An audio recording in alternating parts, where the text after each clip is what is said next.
The David Pakman Show at davidpakman.com.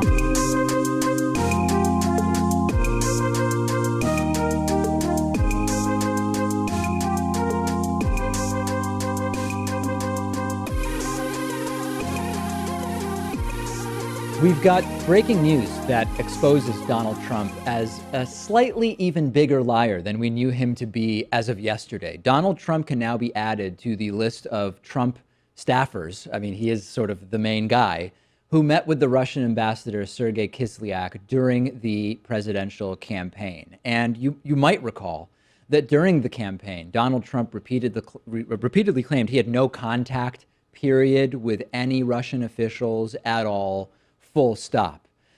That claim has now imploded thanks to articles from both the Wall Street Journal and Think Progress. We have learned that Donald Trump personally met with the Russian ambassador on April 27th of 2016, right before giving a major foreign policy speech in which he talked about how it would be really, really great to improve relations with Russia.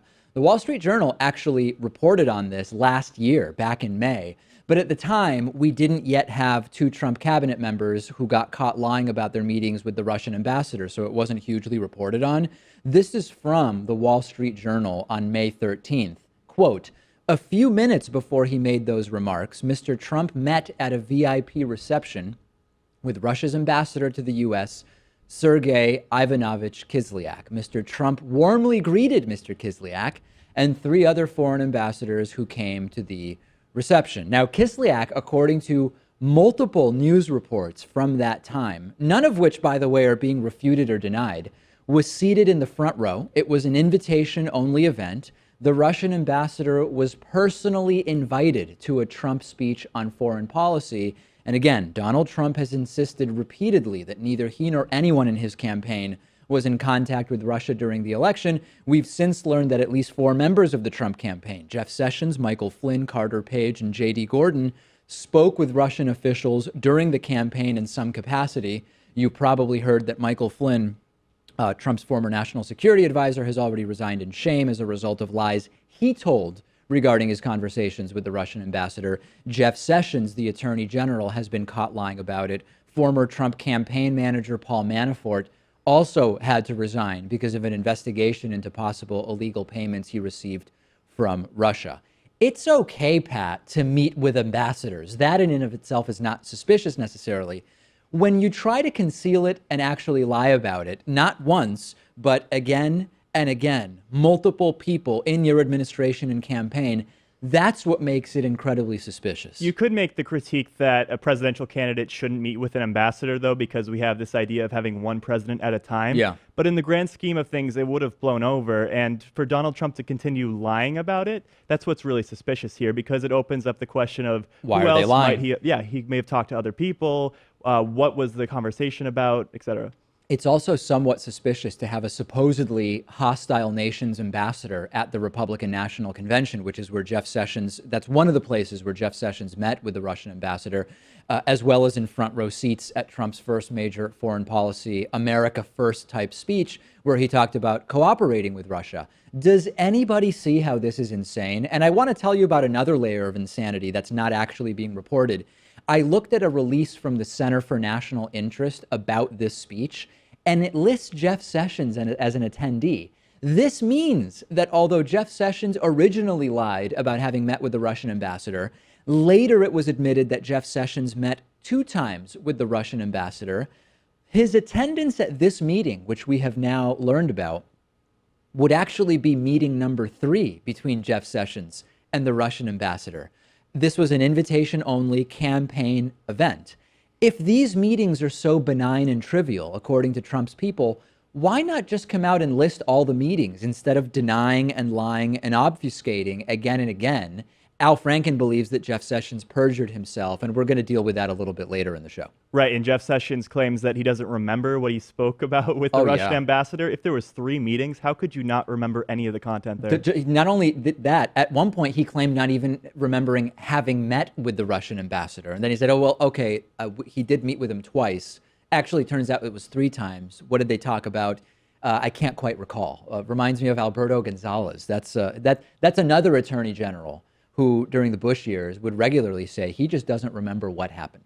Let's talk about Al Franken. After it was revealed that Trump Attorney General Jeff Sessions misled Congress and the public about his meetings with Russian Ambassador Sergey Kislyak during the Trump campaign, Senator Al Franken of Minnesota, who was on the receiving end of some of those lies during Jeff Sessions' confirmation hearing, said, hey, listen, let's be cautious before we start calling it perjury, before we call for resignation. Let's be cautious until we know more. Al Franken now knows more and says he believes indeed Attorney General Jeff Sessions committed perjury during his confirmation hearing when he did not disclose meetings with a Russian ambassador, which we now know took place at minimum 2, apparently 3 times. Here's a reminder of that exchange between Franken and Sessions during the confirmation hearing. It's obviously extremely serious. And if there is any evidence that anyone affiliated with the Trump campaign communicated with the Russian government in the course of this campaign, what will you do? Senator Franken, I'm not aware of any of those activities. I have been called a surrogate at a time or two in that campaign, and I not have communications with the Russians, and I'm unable to comment on it. Right. Well, now, based on a supposedly clarifying statement from Jeff Sessions, Senator Al Franken is ready to say, I believe that he did commit perjury. Here's Al Franken on CNN yesterday.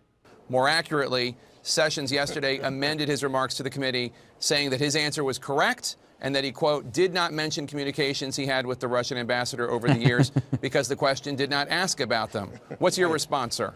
That's a ridiculous response. It's not a clarification at all. Of course, the question didn't ask about the Russian ambassador. I didn't ask him. He answered a question that he asked himself, which is, did I meet with any Russians? And he answered it falsely. He said, no, I hadn't.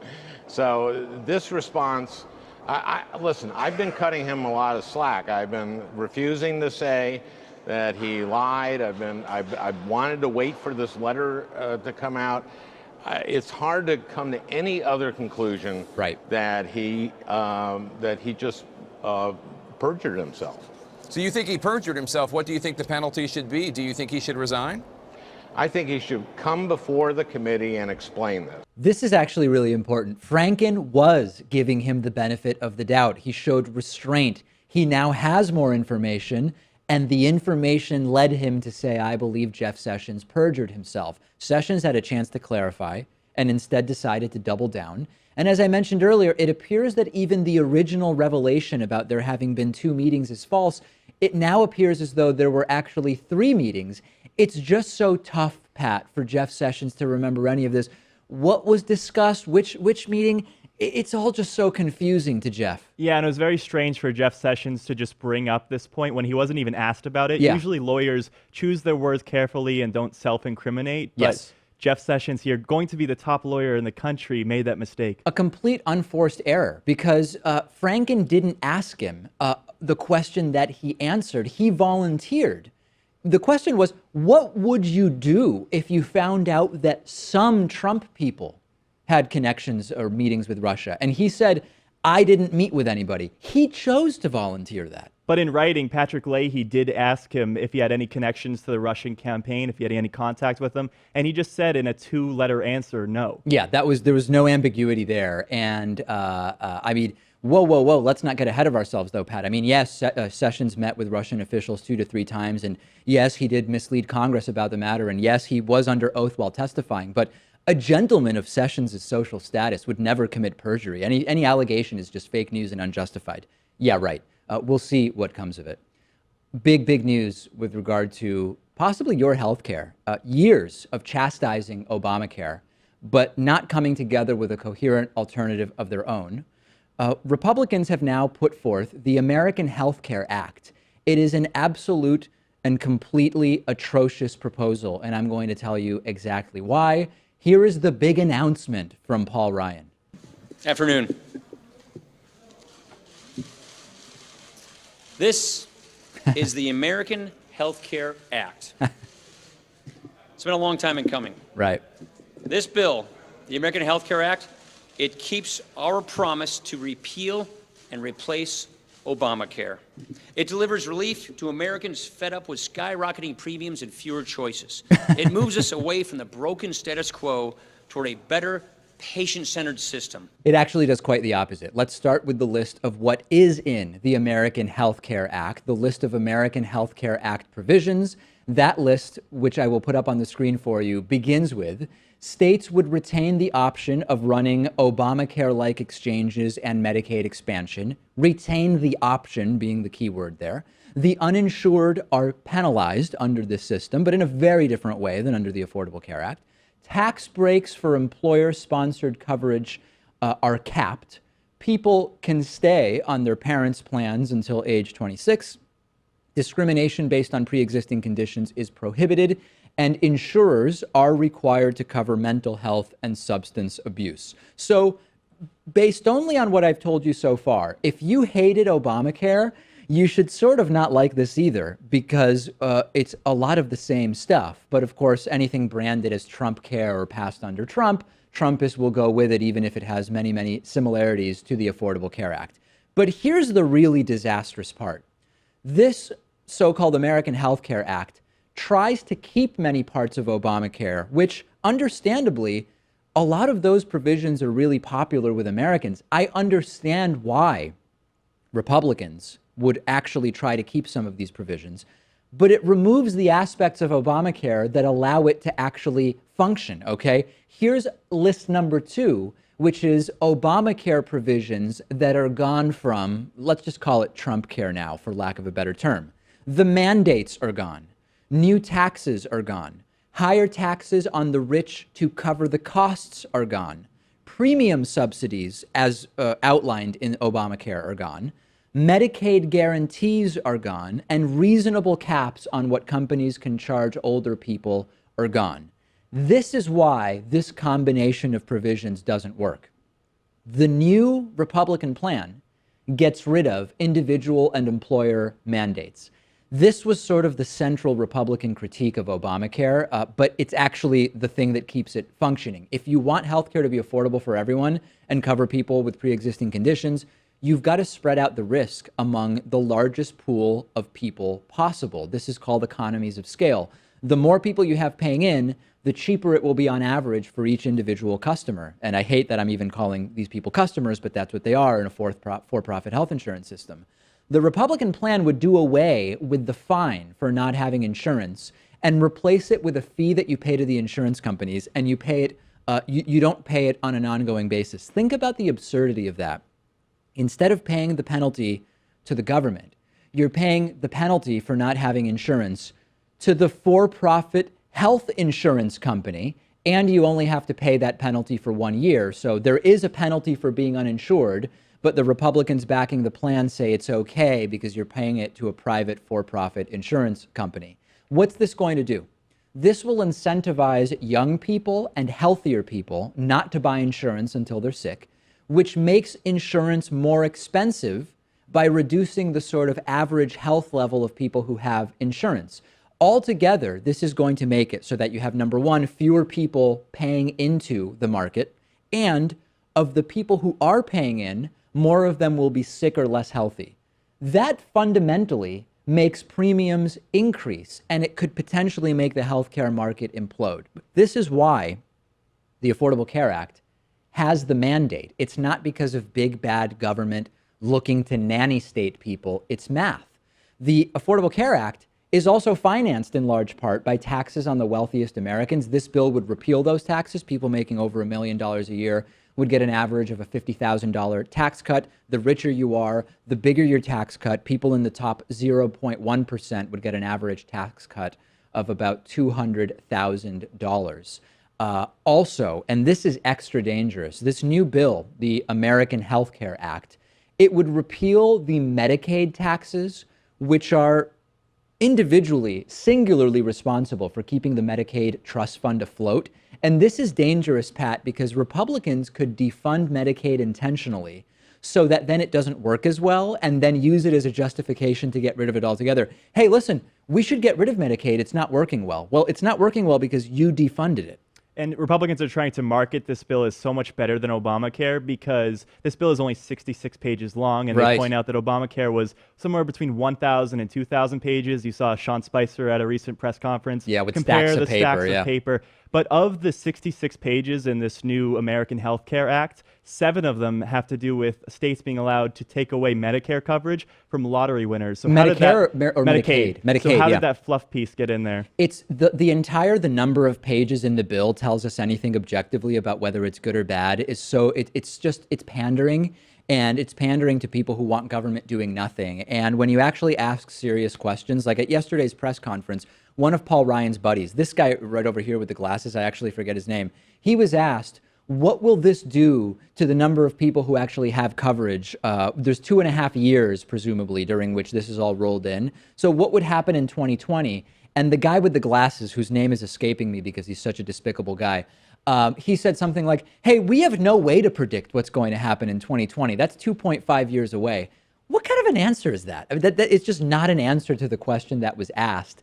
And fundamentally, look at what the bill does. And the last thing I want to talk about is the subsidies. Income-based subsidies go away. With Obamacare, the less money you make, the bigger subsidy you get. Because thinking clearly here, when you have less money, it's harder to afford health insurance. The AHA, the American Health Care Act, would instead put in place an age-based tax credit, meaning, number one, the older you are, the more subsidy you get, which is kind of counterintuitive in a way, because on average, the older people are, the more money they have, the less need they have for money to pay for their health insurance. And the entire tax credit thing, Pat, is a shout out of sorts. It's pandering to the lower my taxes crowd, because by doing it as a tax credit instead of as a subsidy, you can tout we cut people's taxes. Of course, you're doing it in a way that's self-destructive and counterproductive. I really wonder if this is even going to pass, though, because it seems to be dividing even Republicans. There seems to be a lot of infighting at this point. Yep. Because some are considering this to be another entitlement, kind of like Obamacare light, and others are going to be angry that their constituents are going to lose the Medicaid expansion. So there could be a lot of infighting here. I don't know if Donald Trump is going to continue to own this, if it gets more controversial, if it's debated just as the Affordable Care Act was. So we'll see what the future of this is like. Last thing I want to talk about. The Republican plan would also prevent Planned Parenthood from getting Medicaid reimbursements for a year. This has nothing to do with making healthcare more affordable. In fact, it would do quite the opposite. It's pandering to religious conservatives and social conservatives. It is absolutely and utterly insane. And what's going on is, now that the Republicans actually can repeal Obamacare, before they could try to repeal it in the House, didn't matter, Obama was going to veto it. Now that they actually can repeal it, many of them are saying, wait a second, millions of people will lose coverage. How is that going to impact my re-election chances? We will see what ultimately happens here. I predict that some Trumpists, anything that Trump signs his name to, no matter what it is, they will consider a major accomplishment. Send me your thoughts about this. I'm on Twitter at @dpacman. The David Pakman Show at davidpakman.com.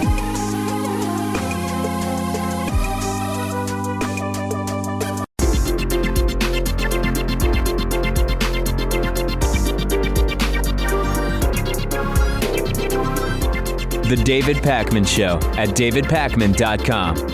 Today's new member of the day is James Acuff. This is viewer-supported media. We are not like corporate media, but rather funded mostly by you, viewers and listeners of the show. Big thank you to James, who signed up at davidpakman.com/membership. We do have a coupon code available for you. I voted 17. Use it, enjoy it, love it. I don't know what else to say.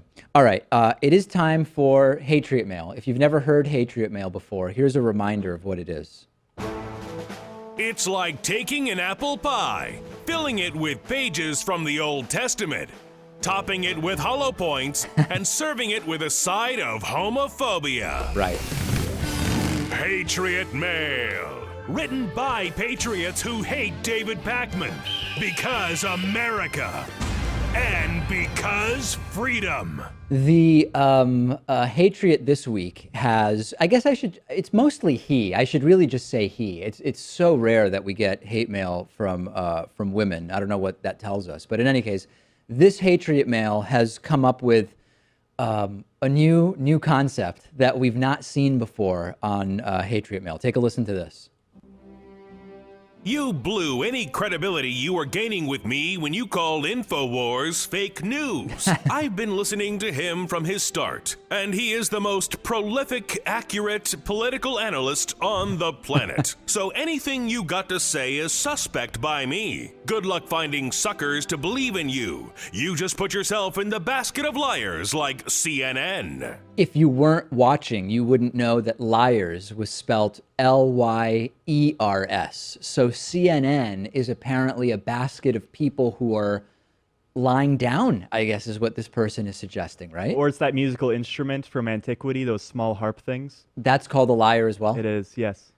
You know what? My sense is, I know that once we had Shakespeare quoted in Hatriot Mail, of course, the objective was completely anti-Semitic. My sense is Hatriots aren't aware of this small harp-like instrument from antiquity called the lyre, L-Y-E-R. I think it's fair, though, because we used to call Trump supporters trumpeters. Yeah. So it's another musical instrument reference. Yes, very good. I like that connection. So clearly, we now are getting brigaded, I guess, by the InfoWars supporters. Never seen a more prolific and accurate reporter than Alex Jones. Hey, here's something that has really shaken the foundations of the David Pakman Show. A user on our Reddit discussion forum at davidpakman.com/Reddit has isolated a moment where allegedly I appear to be spitting up. I mean, it's very, very weird. And before you play it, Pat, let me just fully set it up. I've been doing some of these live streams from home over the last several weeks. And they're, pretty casual. I take questions from the audience and we just look at breaking news issues and whatever. And during one of these, it appears as though I am spitting. And let's now start showing it to people. And it's hard to even watch, but there's a moment there where it's not clear what that is, Pat, or where it's coming from. But what my defense of this, and let it keep rolling while we're talking here. My defense is that this is some kind of visual artifact, that it's not representative of what happened in the room that day. You think it's fake? I'm not saying it's fake. I think that there was a video glitch that explains what we're seeing there. And if you're listening, believe you're going to want to check out the YouTube clip for this. What do you make of that? I think it's you spitting. You think so? And unfortunately, whatever you were talking about, people aren't even paying attention to at this point. The weird thing is, the reason I think that this is fake is that whatever it is appears to be coming out of not my nose nor my mouth, but sort of like through my upper lip. And that's not where spit would come from. I disagree. All right. Anyway, there have been 3 liquid-related scandals here in the last couple of weeks. There was Soupgate, where I did an entire show with borscht on my face, which is an Eastern European or historically Jewish beet soup. Yes. And Pat thought I had a cut or pimple, didn't tell me, and I ended up doing an entire show with borscht on my face. I could have saved the day there. I dropped the ball, I think. Then we had Keuriggate, where it was revealed that Pat admitted, and I'm comfortable using the term admitted, Pat admitted that he uses a Keurig to make coffee at home, and then now we have Spitgate. I believe that this last one is completely fake and fabricated. Well, how are you going to deal with this controversy? I mean, I would recommend giving an apology if you offended anyone. Who would I apologize? Who would be offended by that? Right. Or you can manufacture another scandal and try to distract the attention away from this. As you can see, really high-minded conversations happening at davidpakman.com/Reddit. Earlier in the show, I told you about the utter and total disaster that is the proposal from Republicans to replace the Affordable Care Act, called the American Health Care Act, or what should ultimately be dubbed, if signed into law by President Trump, Trump Care. I want to focus in on sort of a micro story related to that. Republican Utah Congressman Jason Chaffetz defended the Republican House member's plan for the American Health Care Act by saying on CNN, hey, listen, poor people should just spend money on health care instead of on new iPhones. I know you're probably wondering what on earth he's talking about. Here he is from CNN. Americans have choices, and they've got to make a choice. And so maybe rather than getting that new iPhone that they just love and they want to go spend hundreds of dollars on that, maybe they should invest in their own health care. They've got to make those decisions themselves. This is total bottom-feeding hypocrisy. First of all, Jason Chaffetz gets taxpayer-subsidized health care. Okay, that's number one. His health care isn't at risk of changing or going away or costing him more out of pocket. he's all set. So for him to tell other people, don't go buy iPhones and instead spend more money on healthcare if your healthcare costs go up, it's hypocritical at its face. But the iPhone thing has completely blown up in his face because investigative reporter and many-time David Pakman Show guest Li Fang uncovered this, which I'm putting up on the screen for you. This is a statement from the Chaffetz campaign's FEC filings, which show that his donors are paying not only for his Verizon mobile phone bills, which ranged from $400 to $500 per month last year, but also his Apple electronics. This is a disclosure form which points to a disbursement on July 15th of 2016 to a little old business called the Apple Store for $738.08. On that day, Chaffetz or someone from his office spent that $738 plus an additional $36, probably for a case to go with his new iPhone, at an Apple Store in Salt Lake City using funds from the Friends of Jason Chaffetz Committee. The New York Daily News reports that since 2014, the Friends of Jason Chaffetz Committee has actually filed more than 20 expenditures for Verizon Wireless for a total of, I hope you're sitting, Pat. Yeah, you sit the entire show, so we're fine. $11,021. $11,021, including iPads, iPhones, etc., etc. So it's not just about whether other people are choosing to spend their money on iPhones or healthcare. Jason Chaffetz is spending other people's money on both iPhones for himself, and taxpayer money is going towards his congressionally provided healthcare. To be super clear, it's not rare, nor is it illegal that any of this is going on. It exposes the idiocy of the comparison that Jason Chaffetz made on CNN. He doesn't pay for his own healthcare. He doesn't pay for his own iPhones. And he responds to a bill that could explode the cost of healthcare for his constituents, mostly not people that make $175,000 a year or whatever the congressional salary is at this point. People not making $175,000 a year, but making far less than that. It could explode their healthcare costs. And he responds by saying, hey, pick healthcare instead of an iPhone. He also, by the way, doesn't understand that in the US, because we have this thing called for-profit healthcare, you can have a smartphone and a well-paying job, and you still might end up having to mortgage your house to pay for healthcare or go bankrupt completely, which is fundamentally and systemically something that shouldn't ever happen. And it actually doesn't happen in most other countries at our level of development. This is completely depraved. And it seems like when he went on CNN that he was trying to talk down to poor people. Oh, yeah. As if they're looking for handouts or somehow don't have their priorities straight. Right. So it's great when he gets called out on the same thing that he's alleging, that he's the recipient of things like corporate welfare, and that the people at the top, people in power, people at the top 1% are playing by a different set of rules than people at the bottom. And it's actually even more depraved than that, because the Republican Party, the party of Jason Chaffetz, the Republican Party under President Donald, plans to make healthcare more expensive, as we exposed today by telling you about the American Health Care Act. But also, their net neutrality opposition is going to make internet access and mobile phone plans, and maybe even mobile phones themselves, also more expensive. And by the way, I don't know how many people have looked at healthcare costs recently, but $700 every 2 years for an iPhone at the full unsubsidized rate that many people pay, that wouldn't even come close to covering the cost of health insurance. He wouldn't know that, though, Pat, because he's not paying for his iPhone and he's not paying for health insurance. So what does he know about how much they cost? Yeah, I think the cost for a family plan per year is roughly equal to about 33 iPhones. Right. Do you know offhand how much what that number is on average that's calculated? I mean, we know it's a lot. I don't know. It's like $700 for the iPhone. I think like $20,000 for the family plan. Yeah. Which is high. There you go. Insane. So completely vile, depraved. Don't expect to hear any kind of a walk back. I think he said something like, my choice of words may not have been the best, but the point I made stands, or something like that. Many people discussing this with us on our Reddit discussion forum. Check it out at davidpakman.com/Reddit. The David Pakman Show at davidpakman.com.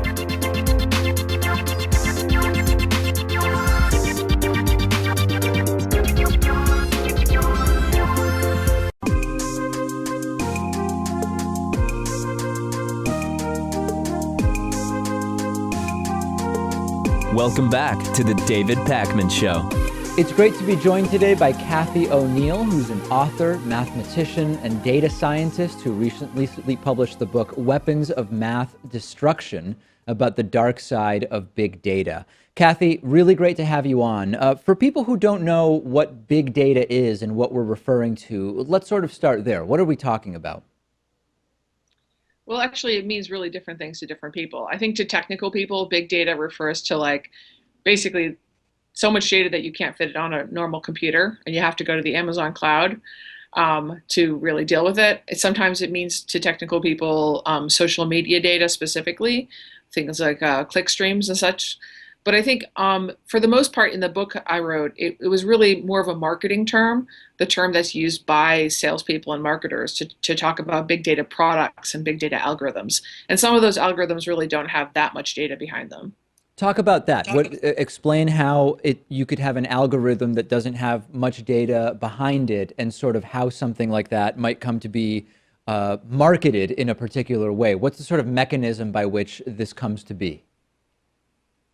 Well, so for example, I talked about the value-added model for teachers in the book. And for a given teacher, the amount of data being collected about her students, probably, the scores for the previous year and the year that the teacher teaches them, information about the class size and makeup of the class, and which school district it's in, and things like how many kids have a free school lunch, which is a marker of poverty, a proxy for poverty. So not that much information for a given teacher, but of course, if you collect that across an entire school system, it gets to be what I would term medium-sized data. I think the more important part is that the algorithm, which is supposedly assessing a teacher's ability, really is marketed as like inherently objective and fair because it is an algorithm. And that's the kind of sort of almost a social construct of what an algorithm is that I try to talk about in the book. I'd love to hear a little bit more about that. I mean, I think that at sort of the most superficial level, if the algorithm is developed by humans, then it's going to be subject to the biases of those who created the algorithm. But I'm guessing there's more to the ways in which these algorithms that are part of big data can be inherently biased. Yeah, I mean, you've picked out one that's absolutely true. So like, anytime I build an algorithm, I choose what the data is and what the data isn't. I also choose what the definition of success is, and I optimize to that definition of success, which might not be your definition of success. So if I'm evaluating something that will happen to you, I will decide what success looks like, and that's absolutely true. In the case of the teacher value-added model, the mistake is actually much deeper and much stupider. The mistake is that first of all, the data going into it is almost entirely focused on test scores and the extent to which a given teacher raises their students' test scores above what is expected. And there's a lot to unpack there, but it comes down to the fact that it's really hard to guess what a student should be getting. So it's difficult to gauge what expected scores look like. It's also a very noisy process to actually take a test because kids can do better or worse on a test depending whether they just had lunch or not, or how cold or hot it is in the classroom. So there's lots of uncertainty both in the expected score and the actual score. And then you're actually assessing teachers based on the difference between those two things. And if you imagine a classroom having the size of 20 or 25 kids, it's a very small sample size with lots of uncertainty. So in the case of the value-added model for teachers, it wasn't so much faulty, which, by the way, it was faulty, but the real problem was that it was almost statistically meaningless.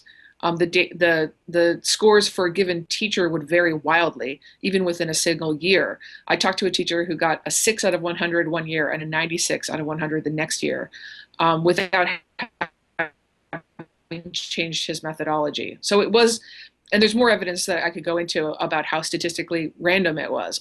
It was actually almost a random number generator. But yet people trusted it and believed in it because it was marketed as trustworthy and inherently objective. And that was what was really getting to me, because as a mathematician, I would like mathematics not to be weaponized like that. I would like mathematics, in fact, to be used to clarify things rather than to confuse people. In the second part of our interview, we're going to get into some other specific ways in which the use of such data can actually have hugely negative repercussions. But to get us into that can you talk to us a little bit about, for the average sort of Western person who engages with culture and society in sort of average ways, uses the internet as a consumer of media, buys products from a variety of retail and online stores, et cetera, how is the average person either participating in, maybe unknowingly, in the collection of data, or being targeted based on algorithms and data that have been collected?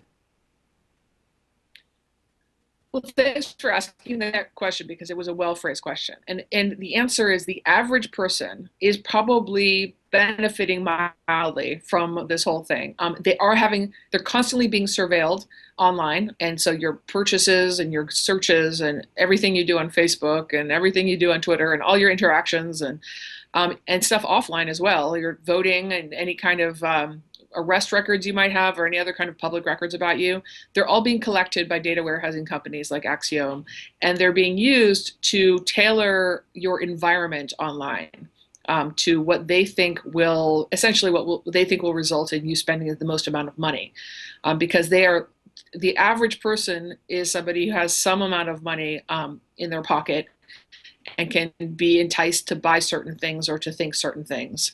So buy certain things by companies that are selling you things, or think certain things by political campaigns that are trying to convince you of things. At the other end of the spectrum, though, and this is something that I realized only after having worked as a data scientist in a startup company, like predicting people's clicks and people's purchases online for more than a year. On the other side of the spectrum, like, there really are predatory devices at work. And when I say devices, I really mean the technology that I myself was building. When you think about, in fact, the way I sort of started to really see the dark side of big data, was when a venture capitalist came to my company and talked about his sort of grand vision of the future of online targeting. And he said to us at the company, he said that he was looking forward to the day when all he would ever see were trips to Aruba and jet skis as advertisements, and he would never again have to see another University of Phoenix ad, because those aren't for people like him.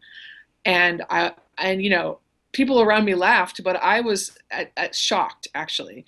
I'm a very naive person, actually, but I was shocked because I still had this kind of unreasonable expectation that online culture was kind of a democratizing force, and that we would all have access equally to information and to really good information. And that was kind of the nail in that coffin. I mean, that was back in 2011, I guess, that happened to me. And I started looking around and realizing that it was in fact a sort of by design that we were creating siloed and segregated environments online so that people would only see what they were told to see. And this, for the most part, the average person probably benefits in mild ways from this, although they're also shunted into like smaller and smaller echo chambers.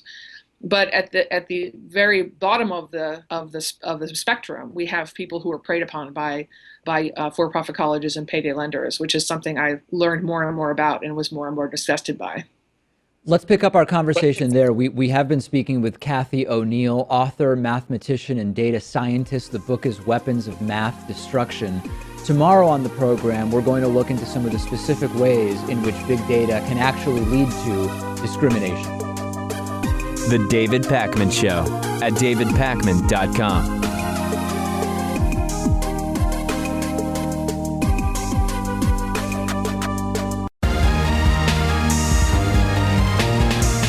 The David Pakman Show at davidpakman.com.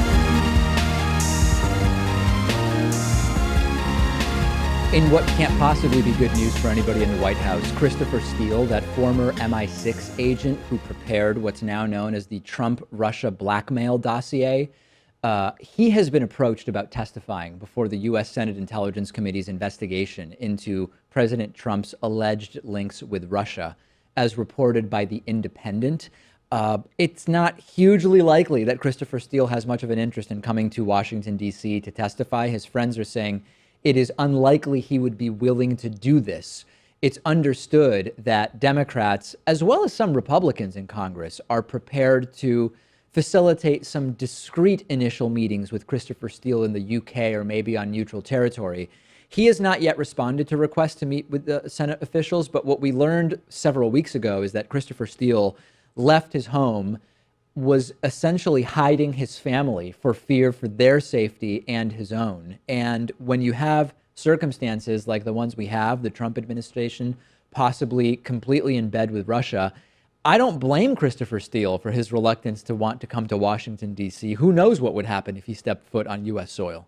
Perhaps, yes. I mean, we'll have to see if his feeling of duty to justice, I guess, yes, to America will make him want to, change this decision. But that's totally his to make. As I was reading this, it crossed my mind. I really hope that Christopher Steele doesn't end up accidentally stabbing himself in the back 10 times or falling off of a tall building or something like that, because we know that those things can sometimes happen to people that are involved in this type of thing.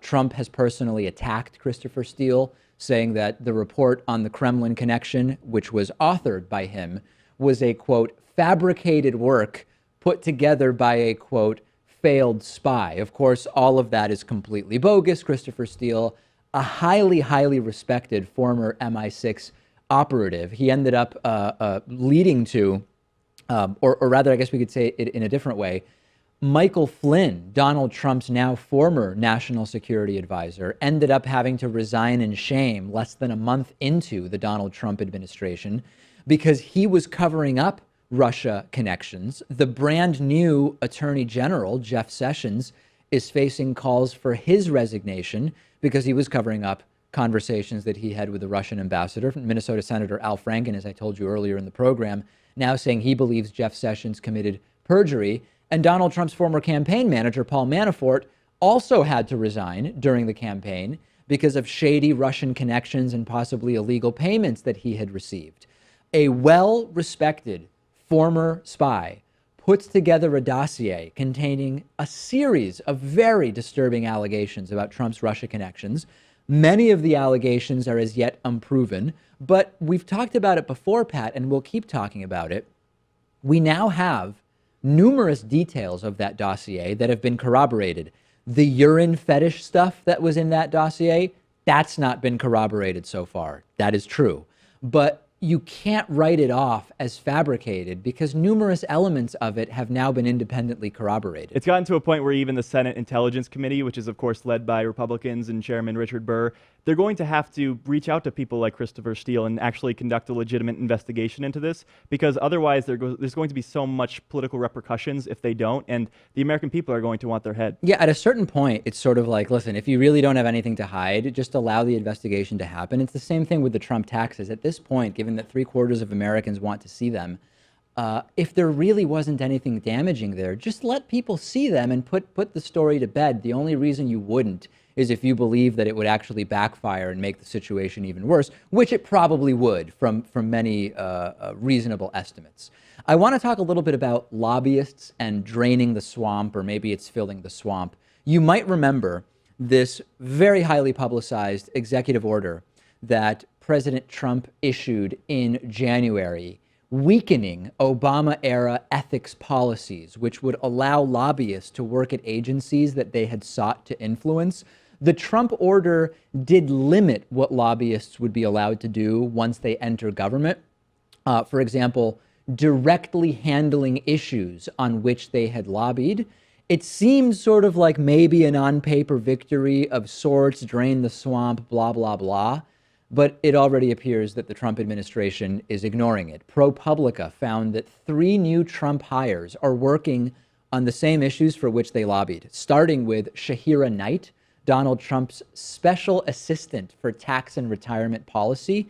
She lobbied the government on tax issues for Fidelity, a financial services giant. The Trump executive order says that former lobbyists cannot work in the, quote, specific issue area in which they lobbied. That phrase isn't defined. She lobbied on tax and retirement issues and is now working as Donald Trump's assistant on tax and retirement issues. You also have Michael Catanzaro and George David Banks, both named to the National Economic Council Director Gary Cohn's senior staff. What was their background? Well, Catanzaro was lobbying on fuel standards and greenhouse gas regulations for the American fuel and petrochemical manufacturers. He is now Special Assistant to the President for Domestic Energy and Environmental Policy. Sounds pretty related to me. Banks recently lobbied on environmental issues for a business group. He is now Special Assistant to the President for International Energy and Environment. Yet again, something publicly said. The truth of what's going on at the White House and in all of these departments is the opposite of what was publicly said. Yeah, it's insane because Donald Trump marketed himself as an outsider and someone who can fix Washington and drain the swamp. Yeah. And I think it's going to make people kind of upset with the political system and not really be able to trust another candidate again to break up Washington. But we know that Donald Trump never really gave any proposals as to end Citizens United as we know it. Oh, of course. And it just seemed like he wanted to change the system so he could get elected himself. Even drain the swamp. People ate it up without question, like it was the best thing. Trump admitted that drain the swamp was bogus. He actually a video where he admitted that he just kept saying it because people were reacting positively, but he never even liked the whole thing. We're going to drain the swamp of corruption in Washington, D.C. Funny how that term caught on, isn't it? Yeah. I tell everyone, I hated it. Right. So Didn't when like he said it. drain the swamp, I said, oh, that's so hokey. That is so terrible. I said, all right, I'll try it. So like a month ago, I said, drain the swamp. Place went crazy. I said, whoa, what's this? Then I said it again. Then I started saying it like I meant it, right? Right. And then I said it, I started loving it. Right. I'm figuring out that Donald Trump speaks in code, and I'm starting to get I'm starting to decipher the code. When Trump said he was going to run the country like a business, what he meant was he wasn't going to follow any of the rules, including the ones he sets. That actually is something that makes sense to me. Stunning. A lot of people are not aware of that video. He didn't even want to do the whole drain the swamp thing. He's admitting he just did it because people reacted to it. We have a voicemail number. That number is 219-2-DAVID-P. We interviewed earlier this week Marcelo Gleiser, and during that, he mentioned physicist Werner Heisenberg. And I admit, as a big Breaking Bad fan, when that happened, my mind for a second went to Bryan Cranston's portrayal of Breaking Bad. The Eggman called in, and apparently he had the exact same thought. Dave, he said Heisenberg twice. I bet you smiled. I did. Right. Yes. Did you make that connection? I absolutely did, because when I hear Heisenberg, I think of Breaking Bad. Yes. Although Heisenberg, Yes. very, I think, I don't remember if Breaking Bad has a reference to why Walter White chooses the code name or the alibi of Heisenberg, but presumably it's related to Werner Heisenberg, right? I would Absolutely, assume. yeah. I think that's why the producers chose that name. Yeah. Okay, but, well, yes, the Eggman and I clearly on the same page as far as that goes. On the bonus show today, a Russian official wants to ban Beauty and the Beast over a gay character. Have you heard of something so stupid? Also, since the election of Donald Trump, a formerly quiet upstate New York road has become a very busy exit from the United States.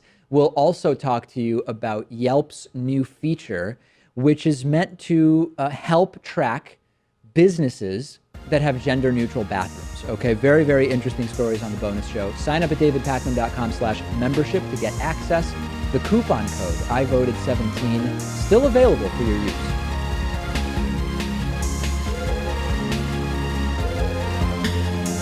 The David Pakman Show at davidpakman.com.